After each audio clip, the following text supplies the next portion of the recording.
Shalom, bienvenidos a un nuevo estudio de nuestra comunidad Benei Adonolam, que es ladvao.cl. Ahí nos pueden encontrar. La fiesta de Sukkot es una fiesta que anticipa la futura redención tanto de judíos como de no judíos o gentiles de las naciones. Una de las lecturas que se realizan estos días es Zacarías 14, donde se prevé un tiempo en el que todas las naciones vendrán al templo, en Jerusalén, en Sukkot. Acabamos de cantar, ¿cierto? Reconstrúyela. Reconstruye Jerusalén. Una de las bendiciones de la Amidad que se repiten todos los días. Que pronto se reconstruya. ¿Para qué? Bueno, no solamente para que el pueblo judío tenga un templo, sino que Zacarías 14 cuando leemos, las naciones también subirán a Sucot, al templo, en la fiesta de los tabernáculos. O sea, que el templo no es solamente de interés judío, del judaísmo, también es de interés del gentil. Porque si no hay templo, ¿dónde van a subir? Hay un tema, ¿cierto? Ahí. Hay un tema ahí. Bueno, el significado escatológico, digamos, de la fiesta de Sukkot en el periodo, sobre todo del segundo templo, eh, puede insinuarse, ¿cierto? A la luz también de lo que vemos eh, del libro de Revelaciones, ¿cierto? Y de otras tradiciones judías de la época que citaremos.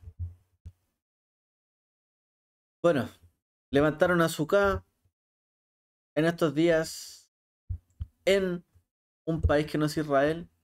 Puede parecer algo raro, ¿no? A lo mejor en nuestro país no es tan raro porque en estas fechas, que es septiembre, la gente hace ramadas, ¿cierto? La gente hace ramadas y... de hecho, en el sur de Chile esto es bastante común. Se las habrán aparecido, ¿cierto?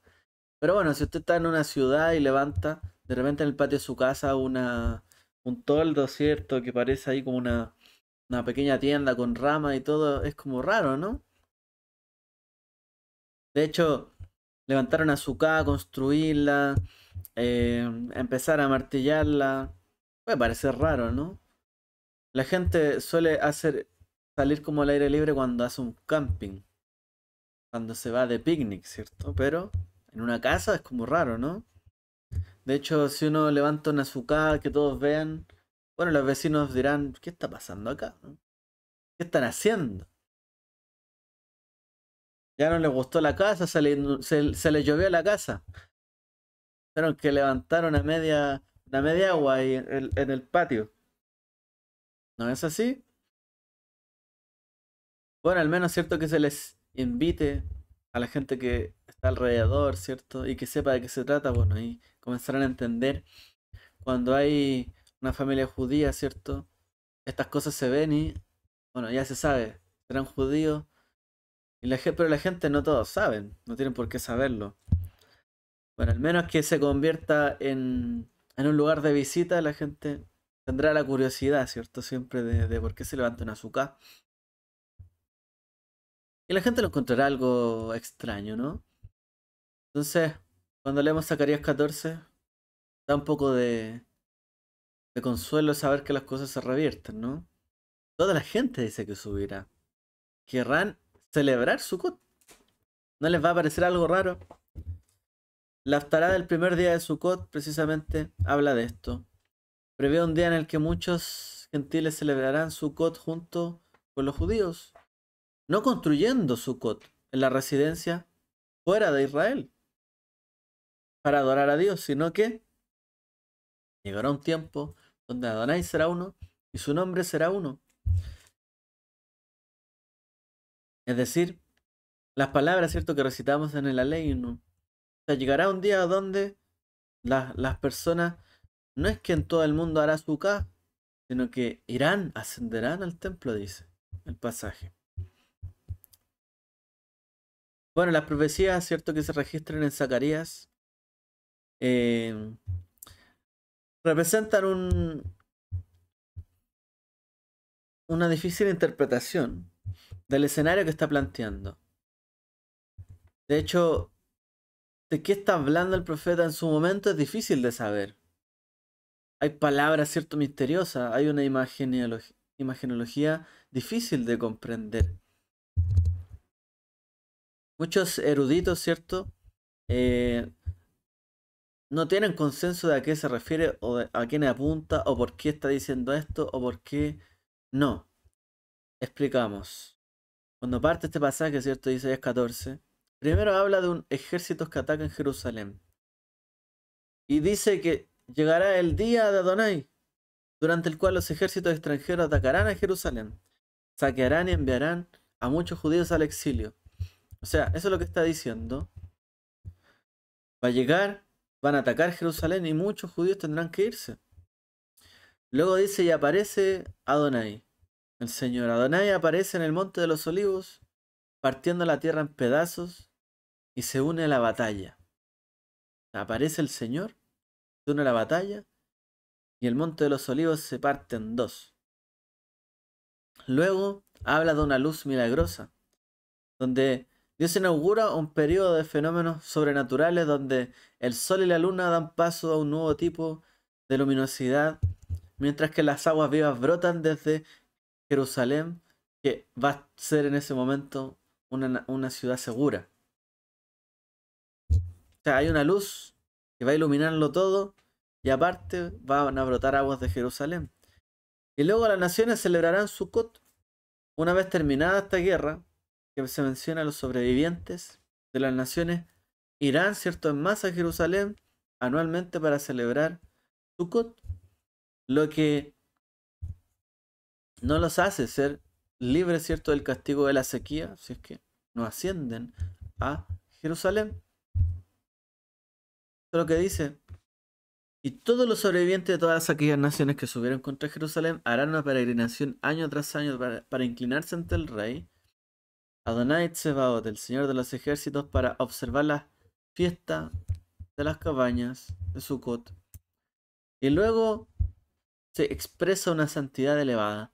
Jerusalén alcanzará alturas desconocidas de santidad, donde a medida que incluso las ollas, ¿cierto?, de las casas de las personas se volverán tan sagradas como los utensilios del altar, dice el texto. O sea, las cosas, ¿cierto?, con las que la gente cocina en sus casas se volverán tan sagradas como si fuera el mismo templo. Si fueran, ciertos utensilios del templo. Eso es lo que dice Isaías 14, 20, 21. El escenario no es muy fácil de entender, ¿no? O sea, primero hay una guerra indiscriminada contra Jerusalén. Muchos judíos tienen que irse. Luego aparece el Señor en el monte de los olivos y batalla, ¿cierto? Hay milagros, una luz, brota agua. Luego las naciones empiezan a ir a Jerusalén después de que se acaba la guerra. Y Jerusalén prácticamente es tan sagrada en ese momento que todas las ollas de las casas de las personas llegan a ser elementos, ¿cierto?, tan puros, ritualmente. Es decir, hasta un sacerdote podría ir a la casa de cualquiera, por así decirlo, un levita, tomar la olla, ¿cierto?, y no impurificarse. A ese nivel. Todo esto, ¿cierto?, es una profecía, por así decirlo, que da como esperanza, habla de algo que va a acontecer, pero también hay que comprender un poco. Bueno, todos estos acontecimientos escatológicos, ¿cierto?, que hablan de esos tiempos, encuentran paralelos dentro de la literatura profética y apocalíptica del periodo del segundo templo, en efecto. ¿Por qué se señala a Sukkot como el aspecto judío que observarán las naciones gentiles? O las naciones, es redundante decir naciones gentiles. Es lo mismo, en hebreo, Goim son naciones, pero no judías. O sea, ¿por qué van a tomar el elemento de Sukkot para ellos celebrarlo? Es aquí Sukkot se refiere en el fondo. ¿Acaso Sukkot engloba todo el estilo de vida judío? Representa el pináculo, por así decirlo, de todas las festividades. ¿Y por qué solo hablar de Sukkot? ¿Por qué solo subirán en Sukkot? Bueno, algunos intérpretes hablan sobre esto, ¿cierto? Y lo toman como una, eh, digamos, como una toma, ¿cierto? Un entendimiento sobre lo que estaba ocurriendo alrededor, ¿cierto? De Israel, sobre todo con un poco la asimilación de muchos pueblos, de los judíos, ¿cierto? Asimilándose también, mezclándose con las naciones. Y al parecer, eh, esta tradición, esta costumbre, ¿cierto? Podía ser llevada hacia afuera. Y si podía ser llevada hacia afuera, también podía ser llevada, digamos, internamente hacia Israel, o que todos la pudiesen adoptar, por así decirlo. Logró ser preservada y luego podría ser una guía para volver, ¿cierto? Por así decirlo, a la raíz del origen, a Israel. Ahora, a Sukkot se le llama simplemente en algunos textos como Ahag, o Ehag, mejor dicho. La fiesta, una práctica, ¿cierto? De llamarla así, la fiesta, que también se lee en Nehemías, en Segunda de Crónicas y en la literatura rabínica. Es la fiesta. Sukkot es la fiesta. Incluso, ¿cierto? Hanukkah está inspirada en Sukkot, ¿cierto? Porque se celebra 8 días. 8 días en Sukkot. Hay algo de eso, ¿cierto? Se convirtió, de hecho, Sukkot en la principal peregrinación y fiesta principal del templo y mantuvo este estatus hasta la destrucción del templo. Dice Jeffrey Rubinstein. O sea, Sukkot era el principal momento de peregrinación, más incluso que Pesaj, más que incluso Shavuot, en ese entonces, antes de la destrucción del templo. O sea, era la fiesta más relevante, era la fiesta a la que había que ir. Entonces, no es de extrañar que quizá el profeta nos hable de que en algún momento todos iban a celebrar esa fiesta. O sea, prácticamente todos los judíos iban ahí. De hecho, nosotros encontramos dentro del Brit Hadashah también. Yeshua le dice a sus discípulos, ¿cierto? Para ahí manténganse. Porque la fiesta de peregrinación era los momentos más importantes de reunirse, ¿cierto? Shavuot, por ejemplo. Entonces, y esta era incluso más multitudinaria, Sukkot. ¿Por qué? Porque también venía la cosecha del vino, ¿cierto? De granos, etcétera. Así que se retrata de alguna forma ese esquema a la luz también de lo que era en ese momento, ¿no? O sea, entendemos al profeta y sus palabras en su momento, conforme a lo que estaba pasando, ocurriendo en esa época. Ahora esta representación de peregrinación de las naciones a Jerusalén en un futuro que utiliza el pasaje de Zacarías, eh, se toma, ¿cierto?, de otras tradiciones judías escatológicas. Esto ya había sido expresado, por ejemplo, en Isaías, donde dice, Dejayá, Viajarita Yamim, dice, sucederá los últimos días. Nahoni Yehar, Beit Adonai, Berosh Earim, dice, el monte de la casa de Adonai se mantendrá firme. Sobre los montes, dice, Benizá Mikbaot Benaharu Elav Kol Agoim, dice, se elevará sobre todos los collados y todas las naciones. De Alejú Amim Ravim, Beambru Lejuna Ale el Har Adonai, el Beit Elohe Jacob. Dice, y lo contemplarán con alegría y muchos pueblos irán y dirán, venid, subamos al monte de Adonai, a la casa del Dios de Jacob. Dice, Ve Yorenu Midrahab Ben Elja Ve Oro de Orjotab, perdón. Para que él le enseñe sus caminos y caminemos en ellos. Luego también Isaías dice lo mismo. Uvau amim ravim begoim atzumim levakesh. Dice, y muchos pueblos y muchas multitudes y naciones vendrán a buscar a Adonai de los ejércitos en Jerusalén y a implorar el favor de Adonai. ¿Dónde? En Jerusalén. eso está diciendo, vendrán de las naciones, muchos pueblos dirán y venid, subamos, vamos al monte, a la casa del Dios de Jacob, para que nos enseñe sus caminos. Y vendrán, dice, a implorar el favor de Adonai, en otra parte. Aunque eh, algunos textos apocalípticos, la apocalíptica, ¿cierto? Es un género dentro de la literatura. El Apocalipsis, que uno lee, ¿cierto? Es un libro que tiene que ver con un género apocalíptico. Hay un género de textos que hablan de los últimos tiempos, pero que son como un llamado, ¿cierto? De atención a la gente que los lee para que en clave les hablan de lo que está ocurriendo en sus días, para hablarle de que estos son los últimos días que ocurrirán tales cosas, y en el fondo va a pasar esto, esto acá, y lo que se le llama a la gente es que tome confianza, tome certeza, tenga fe, se mantenga firme. La apocalíptica, ¿cierto? Nos muestra una imagen de lo que está ocurriendo en ese momento. De eso habla la apocalíptica, ya toma los elementos, eso es un género, de lo que pasa allí en ese momento, como para hablar de los últimos tiempos, tomando, ¿cierto?, la imagen de los profetas. De hecho, eso es lo que vemos, ¿cierto?, en el libro de Apocalipsis, un montón de imágenes romanas, ¿no? Un montón de imágenes de los nombres, en códigos de Nerón, ¿cierto? Y de muchas situaciones que ellos pasaban, que eran perseguidos. O sea, para ellos esos eran los últimos tiempos. Claro que sí. Y bueno, había algo que hacer, ¿cierto? Y que decir. Y no podía decirse abiertamente porque eran esos mismos días, era irse en contra de, probablemente les podría generar un perjuicio. Entonces, lo hacían en código.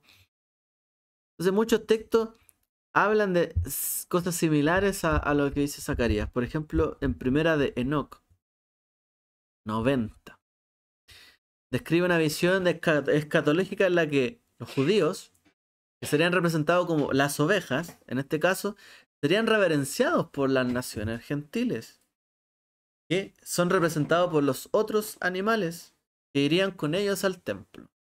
Generalmente a las naciones se les representan en algunas visiones apocalípticas como animales, ¿ya? Bueno, al pueblo judío también, ¿cierto? Se le ha comparado con un buey, con un burro, con un montón de animales. Estamos hablando, ¿cierto?, en tono de discriminación.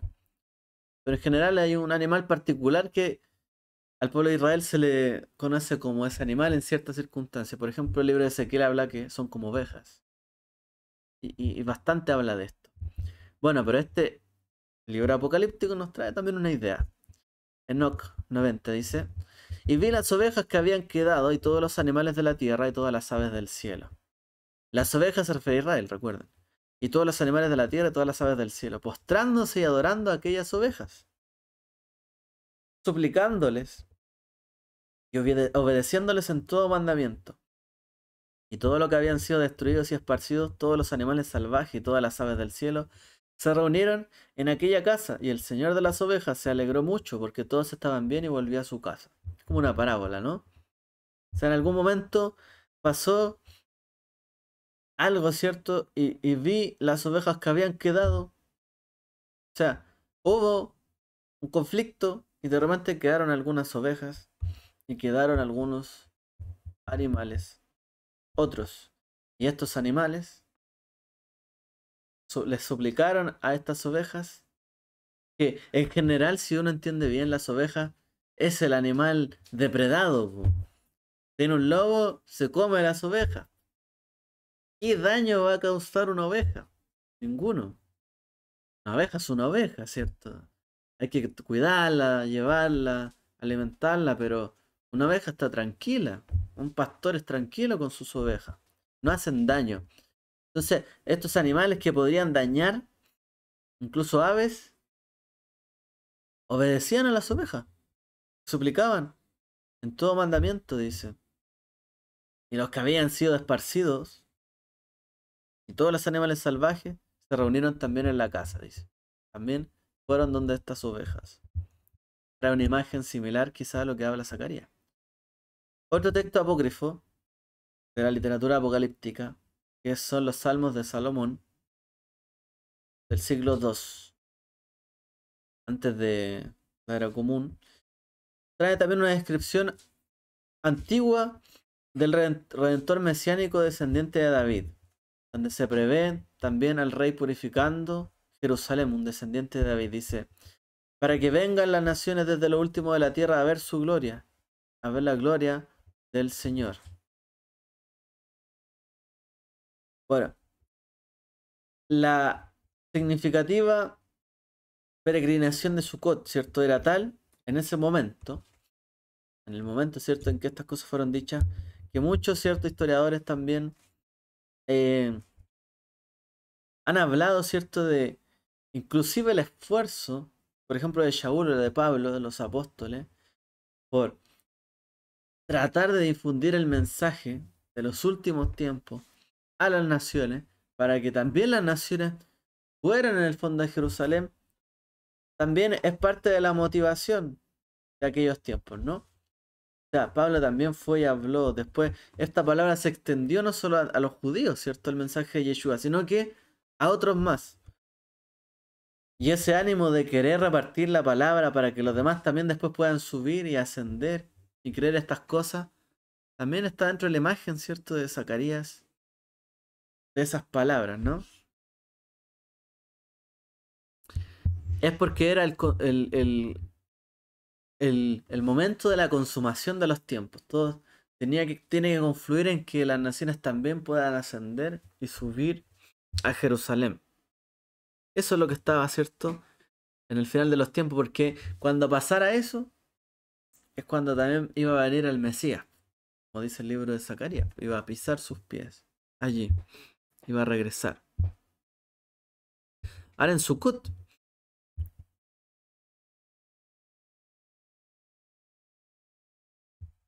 dice, ¿por qué podemos suponer ahora mismo que Sukkot es la fiesta de la consumación de los tiempos? ¿Y por qué no es otra? ¿Por qué no es Pesach? ¿Por qué no es Shavuot? ¿Por qué no es Rosh Hashanah o Yom Teruah o Yom Kippur? ¿Por qué es Sukkot la fiesta de la consumación de los tiempos que habla Zacarías? Mira, por ejemplo, otro texto que es segunda de Baruch 68:5, que data del primer y segundo siglo de la era común después de Cristo, dice: Sion volverá a ser reconstruida y sus ofrendas volverán a ser restauradas, y los sacerdotes volverán a su ministerio, y también los gentiles vendrán a glorificarla. Hay otros pasajes proféticos donde se habla de que van a ser restablecidos los sacerdotes, los levitas, etc. Pero aquí añade, y también subirán los gentiles a glorificarla en aquel entonces.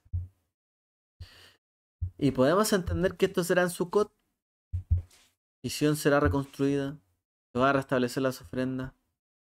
Podemos concluir que esto es Sukkot. Bueno, no hay otras citas que hablan de Sukkot directamente como Zacarías lo hace, así tan abiertamente. O sea, en esa fiesta en particular. Pero por lo menos nos dan cuenta, ¿cierto?, estos otros textos, de que sí, hay una, hay una intención mesiánica, ¿cierto?, del libro de Zacarías, que apunta, ¿cierto?, a Sukkot.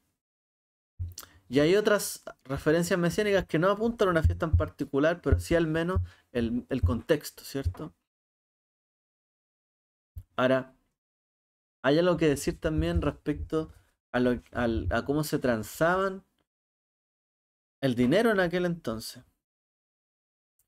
Cuando ocurrió la insurrección judía contra Roma, en el año 66, de la era común al 73, los rebeldes acuñaron monedas como demostración de su independencia. Es decir, los judíos escribieron monedas, ¿cierto?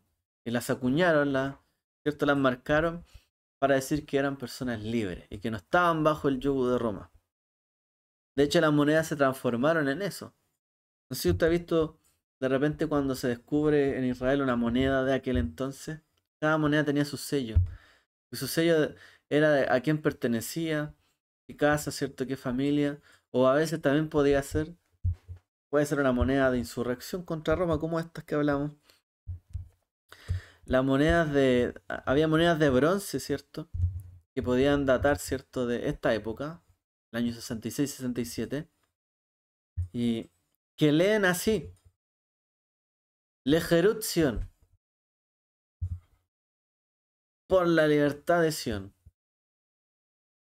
Así se leen, por la libertad de Sion. Hay otras monedas, ¿cierto? Que tienen otra frase que dice Ligeulatzion, por la redención de Sion. Y estas son posteriores. O sea, las primeras monedas, las más antiguas, porque fueron 7 años, ¿cierto? De revuelta, 6, 7 años de revuelta. Las primeras decían por la libertad de Sion. Pero ya después, en el año cuarto, se encuentran monedas que dicen por la redención de Sion. Y de hecho, lo que traen estas monedas son un etrog y un lulav. O sea, las más antiguas, ¿cierto? Tienen imágenes más políticas de guerra por la libertad. Como si esto es una lucha, ¿cierto? Hay que enfrentar a Roma. Pero ya años posteriores, las monedas decían por la redención de Sion. Y traen el etrog y el lulav, que son los símbolos típicos de Sukkot. Porque esto cambia, ¿cierto?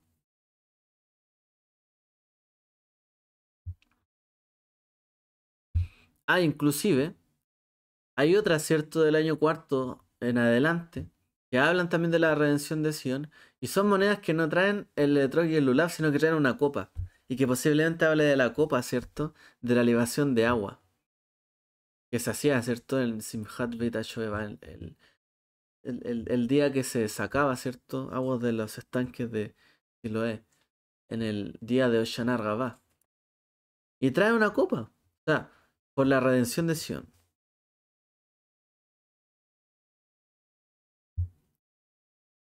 Algunos historiadores han interpretado esto en que los insurgentes,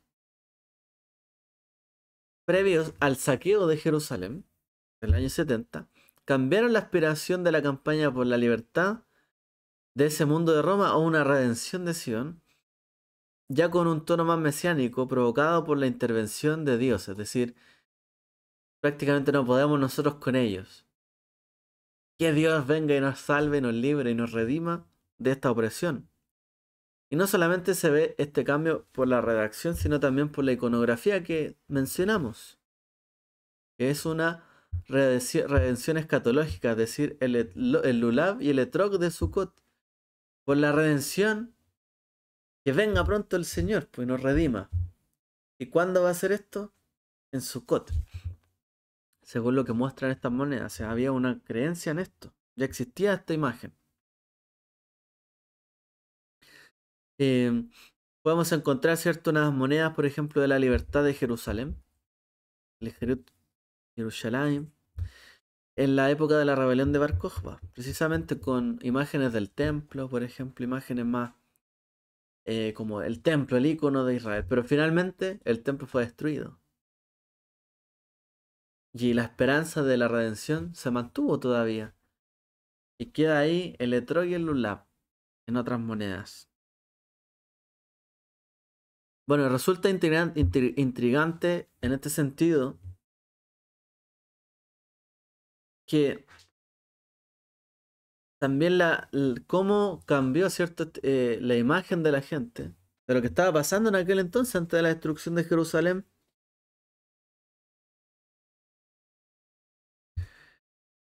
De hecho, la palabra libertad y redención son cosas diferentes. O sea, si nosotros hablamos de libertad, vamos a luchar. Pero si hablamos de redención, vamos a esperar que nos rediman. Es diferente. Entonces, al parecer, en algún momento, ¿cierto? Se dejó la lucha y la gente empezó a creer en que debe venir la redención en algún momento. Bueno, avancemos en esto. Más explícitamente, ¿cierto? En Sukkot. Ocurre en el libro de Revelaciones. Y estos, cierto, se atribuyen a Juan en la isla de Patmos y están escritos en algún momento, según se cree, cierto, precisamente en las revueltas judías que ocurren contra Roma, donde los creyentes judíos y los judíos en general tenían una serie de pruebas y tribulaciones que estaban pasando, y también ellos creían que todas esas tribulaciones ordenadas ocurrirían precisamente antes de la venida del Mesías, representado como el Cordero, ¿cierto? De los últimos tiempos. Y sería una victoria sobre Roma, precisamente, que era representada como la gran ramera Babilonia, en el libro de Revelaciones. Y seguido esto por un gran juicio, un cielo y tierra nuevos, y una nueva Jerusalén, como habla el libro de Revelaciones. En una de las visiones del libro de Revelaciones aparece, ¿cierto?, como que los creyentes adorarán a Dios en un trono celestial, en un salón del trono celestial. Y una parte de ese grupo comprendería 144.000 judíos, 12.000 de cada tribu, marcados con una protección, con un sello en la frente y considerados los siervos de nuestro Dios. Y el segundo grupo, que estarán ahí, ¿cierto?, en ese salón, en la corte celestial, serán también una multitud de gentiles, como dice Apocalipsis 7, 9 al 15. Después de esto miré, y había una gran multitud, y que nadie podía contar, y de todas las naciones, de todas las tribus y pueblos y lenguas, de pie ante el trono y delante del Cordero, vestidos de blanco, con palmas en las manos, y gritaban a gran voz diciendo: la salvación pertenece a nuestro Dios, que está sentado en el trono y al Cordero. Y todos los ángeles estaban alrededor del trono y alrededor de los ancianos y de los 4 seres vivientes, y se postraron sobre sus rostros delante del trono y adoraron a Dios, cantando: Amén. La bendición, gloria y sabiduría, acción de gracias, honra, poder y fuerza sean para nuestro Dios por los siglos de los siglos. Amén. Así versa, ¿cierto?, el texto. Y, continúa. Y entonces uno de los ancianos se dirigió a mí y dijo: ¿quiénes son estos vestidos de blanco y de dónde vienen? Le dije: Señor, usted todo lo sabe. Entonces me dijo: estos son los que han salido de la gran prueba. Han lavado sus vestiduras y las han emblanquecido con la sangre del Cordero. Por eso están delante del trono de Dios y adoran día y noche dentro del templo, y el que está sentado en el trono los cobijará. Cierra cita. Este pasaje, ¿cierto?, habla de una peregrinación celestial, precisamente celestial, en ese sentido, precisamente en Sukkot. Y está implícito, ¿cierto?, en las ramas de palma que llevan los creyentes, que eso era en Sukkot. Dice: palmas en sus manos. Estas ramas de palmera. Además clamaban por salvación. Ana Adonai Oshiana. Por favor, Adonai, sálvanos. Que aparece en el Salmo 118-25. Que se dice en los días de Sukkot. Y acompaña esta palabra que dice: por favor, Adonai, sálvanos. Se acompaña cuando se sacude el lulav, ¿cierto? Según lo señala la Mishnah en Sukkah, el Tratado de Sukkah, ¿cierto? 3.9, donde dice: la descripción de Dios es sugerente. Perdón, no estoy leyendo la cita. Señala ahí en Sukkah, ¿cierto? 3.9, de que se debe sacudir el lulav diciendo Ana Adonai Oshiana. También dice el texto que Dios abrigará, acogerá a los peregrinos.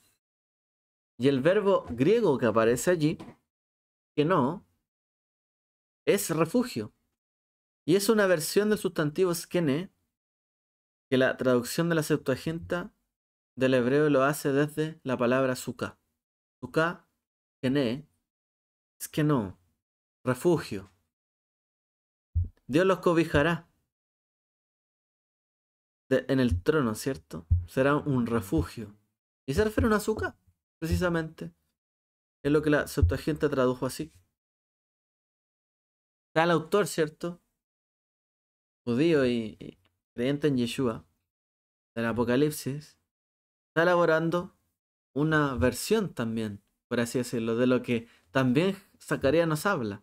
Pero esta es una versión celestial de cómo también, por así decirlo, de cómo también físicamente Zacarías lo habló de una peregrinación escatológica de todas las naciones. Y Zacarías, para él, la culminación de todo es Sukkot. Y en su opinión, todos los judíos y creyentes, ¿cierto? Son los primeros, según lo que dice Apocalipsis, en ser marcados para salvación. A partir de entonces, luego muchos, innumerables cantidades, ¿cierto? De naciones o gentiles, de todas las naciones, tribus, y pueblos y lenguas, se postrarán ante Dios con palmas en las manos. Es probablemente lo que está expresando, ¿cierto? Yohanan o Juan Patmos, una antigua perspectiva que era, ¿cierto?, la que en ese momento estaba imperando y sosteniéndose. Aunque no se expresan muchos profetas textualmente, salvo en Zacarías, que Sukkot es, ¿cierto?, un modelo de cómo va a suceder los últimos tiempos. Entonces al menos podemos imaginarnos de que esta visión, ¿cierto?, que tiene Zacarías de una guerra física, una batalla, ¿cierto?, ocurriendo en ese entonces, que era de hecho la imagen que muchos querían tomar, ¿no?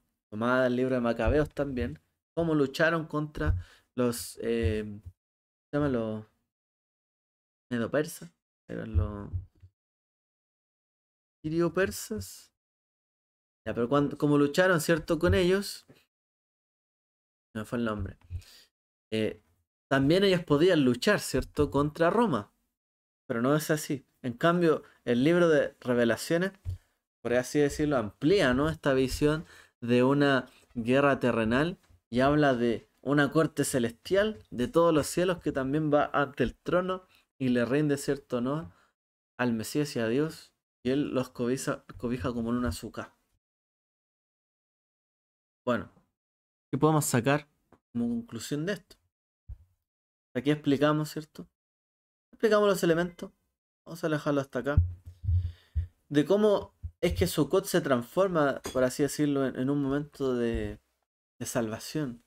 Bueno, precisamente porque cuando se clamaba por salvación, era en este momento.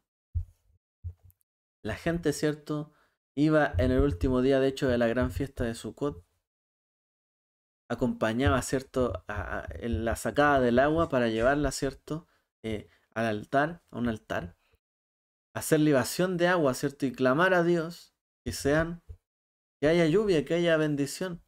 Hay una tradición que aparece en el Talmud que dice que un día los saduceos estaban enojados con los fariseos por este tema. ¿Qué era más importante en la fiesta de Sukkot?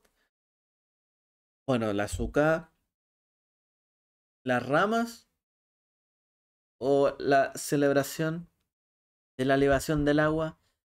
Y trae una historia de que una vez, ¿cierto?, a alguien se le ocurrió a un sacerdote o un fariseo llegar y vertir, ¿cierto?, el agua de la libación al suelo.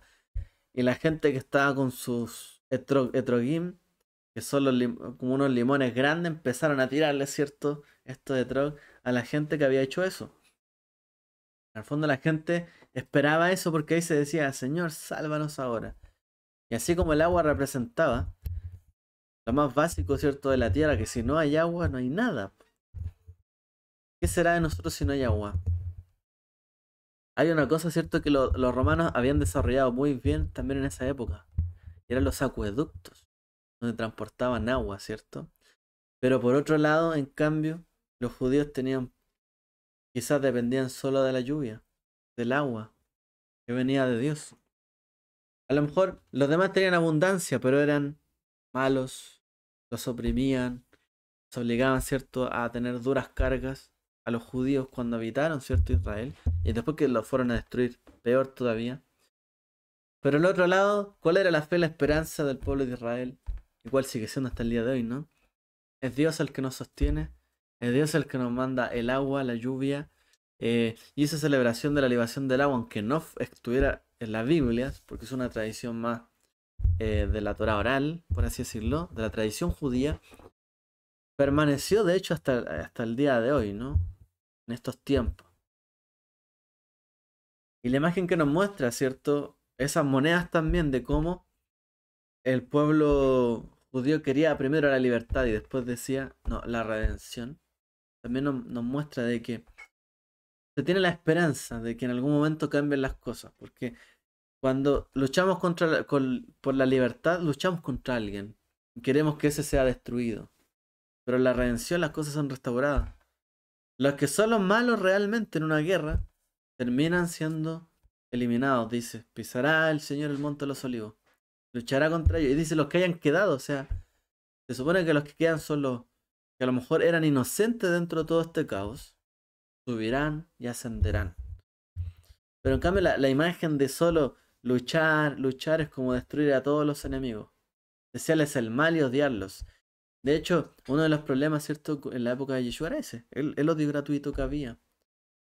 Odiaban a los romanos, los fariseos odiaban a los saduceos odiaban a los fariseos y se deseaban la muerte. Pero en cambio, la imagen, ¿cierto? Que nos trae Zacarías en el Mesías, destruye a los malvados verdaderamente y de los que quedan, dice, ascenderán a celebrar Sukkot. Y lo mismo nos trae Apocalipsis, ¿cierto? O Revelación, en el fondo, habrá una gran multitud. Es decir, los que hacen el daño en general o que provocaban todas estas cosas, quizás eran los.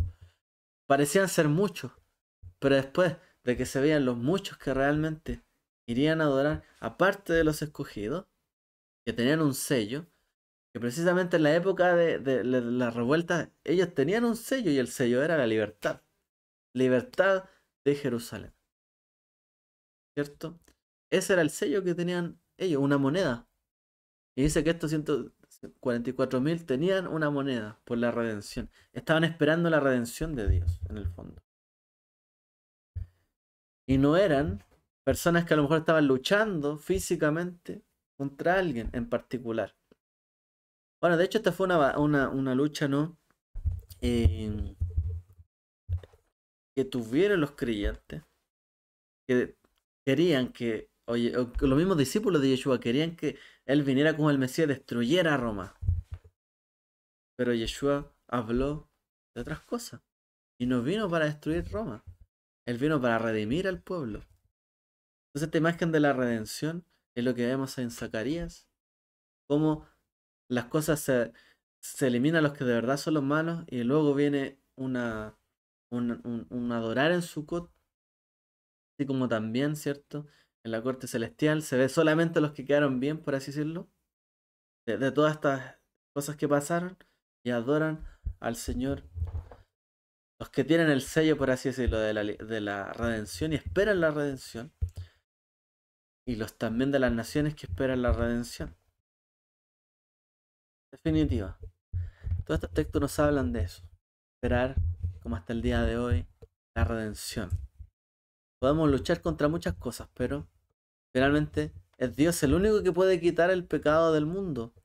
Es Dios el único que puede quitar los males de todo el mundo. Es Dios el único, ¿cierto? Que puede quitar las cosas que afectan, ¿cierto? Y dañan la integridad del mundo y de las naciones. Es solo Dios el que puede destruir a los enemigos como corresponde. Cuando los hombres y las personas hacen guerra, destruyen todo a su paso y no discriminan entre buenos y malos.